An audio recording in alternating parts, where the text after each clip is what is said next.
Bismillahirrahmanirrahim. Assalamualaikum warahmatullahi wabarakatuh. Halo semuanya, perkenalkan nama saya Hamidah Zahra dari Prodi Pendidikan Agama Islam Fakultas Ilmu Sosial dan Hukum Universitas Negeri Jakarta. Alhamdulillah, pada kesempatan kali ini saya akan memenuhi tugas atau ujian akhir semester dari mata kuliah Filsafat Ilmu, yang mana dosen pengampunya adalah Dr. Muhammad Ridwan Effendi, SPDY UMUD. Video ini akan membahas dan menganalisis suatu kasus dan juga membahas bagaimana filsafat ilmu ini berperan pada kasus tersebut. Sebelumnya saya ini mengambil kasus nomor 5 dan izinkan saya untuk membacakannya. Seorang dokter yang baru memulai praktik di sebuah desa religius menghadapi dilema ketika banyak pasien yang menolak pengobatan modern seperti vaksinasi dan terapi ilmiah karena alasannya keyakinan agama. Salah satu pasien, seorang ibu muda, lebih memilih pengobatan tradisional, beribadah dan doa, meyakini bahwa iman itu akan menyembuhkannya dan menganggap pengobatan modern itu berupa bentuk ketidakpercayaan kepada Tuhannya. Dokter ini pun merasa frustasi karena keinginannya untuk membantu itu berbenturan dengan kewajiban menghormati keyakinan pasien. Ia pun berusaha menjembatani ilmu medis dengan kepercayaan komunitas melalui pendekatan yang empatik dan penyampaian informasi yang akurat. Pertanyaannya yang pertama, bagaimana filsafat ilmu ini dapat membantu menjembatani perbedaan antara praktik medis dan keyakinan agama? Kedua, apa peran etika dalam pengambilan keputusan ini? Langsung saja kita bahas. Dalam dunia kedokteran, kita tuh sering meyakini atau membayangkan bahwa semua solusi itu berasal dari ilmu pengetahuan. Bahwa segala penyakit itu pasti ada obatnya, dan setiap gejala itu punya terapi yang bisa dijelaskan secara ilmiah. Namun kenyataannya, apalagi ketika kita berhadapan dengan masyarakat gitu, yang sangat religius seperti di desa kecil tersebut, kita tuh akan dihadapkan pada dilema yang sangat kompleks. Nah, disinilah filsafat ilmu ini menjadi hal yang sangat penting sebagai jembatan yang membantu kita memahami bukan hanya apa yang benar menurut sains gitu, tapi juga bagaimana pengetahuan itu bisa dipahami, diterima, dimaknai oleh orang-orang. Nah, pendekatan pertama yang saya bahas, yang saya ambil itu ada pendekatan epistemologi, yaitu cara manusia memperoleh dan memvalidasi pengetahuan. Dalam dunia medis atau kedokteran, pengetahuan itu diperoleh atau dibangun melalui metode ilmiah seperti observasi, eksperimen, dan bukti empiris. Namun bagi si pasien ini, pengetahuan itu bukan hanya soal data atau statistik gitu, tapi bagi mereka pengetahuan itu sesuatu yang diturunkan melalui wahyu gitu, atau berupa tradisi dan keyakinan agama terdahulu.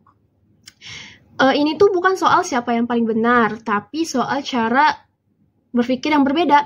Seorang dokter ini yang memahami epistemologi itu tuh akan sadar bahwa yang ia sampaikan, yang dia bawa ke desa itu bukan sekedar pengobatan, tapi juga sebuah paradigma berpikir yang belum tentu sesuai atau selaras dengan cara berpikir orang-orang di desa tersebut. Maka tugas si dokter ini bukan sekedar menyampaikan apa yang benar menurut ilmu gitu, tapi bagaimana nih menyampaikannya gitu, caranya kayak gimana ya biar bisa diterima. Nah, itu tuh berarti dengan cara membuka dialog, bukan yang sekedar memberi ceramah. Mengakui bahwa kepercayaan pasien, orang-orang di desa itu juga merupakan pengetahuan gitu, walau tidak sesuai atau tidak selalu bersifat empiris gitu. Nah, tapi memahami aja itu tidak cukup. Nah, ini masuk ke pendekatan kedua, yaitu aksiologi, yaitu berbicara tentang nilai, etika, dan tanggung jawab sosial. Seorang dokter secara etis itu terikat untuk berbuat sesuatu demi kebaikan pasien. Tetapi dalam konteks ini, apa yang dianggap baik itu bisa bertentangan loh gitu. Bagi sang dokter gitu, memberikan vaksin adalah sesuatu yang baik, yang benar. Tapi bagi si ibu ini kebalikannya, malah menganggap itu tuh suatu pelanggaran terhadap Tuhannya. Disinilah gitu etika kedokteran itu berjalan beriringan dengan etika dialog antar kepercayaan.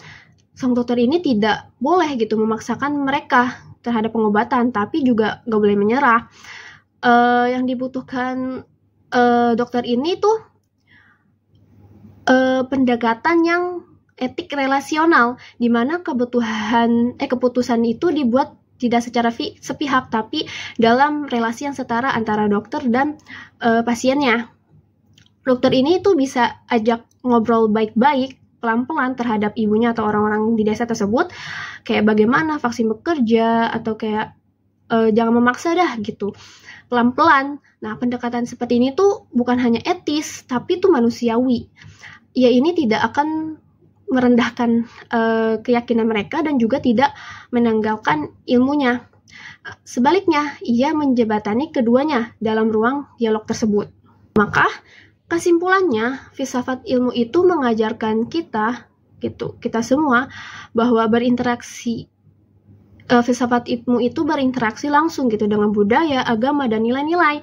Dan dalam dunia nyata, seperti desa itu ada gitu, beneran gitu. Dan keberhasilan praktisi medis ini nih, yang dokter ini tidak hanya bergantung terhadap canggihnya teknologi gitu, tapi juga seberapa dalam gitu kita memahami manusia yang kita layani.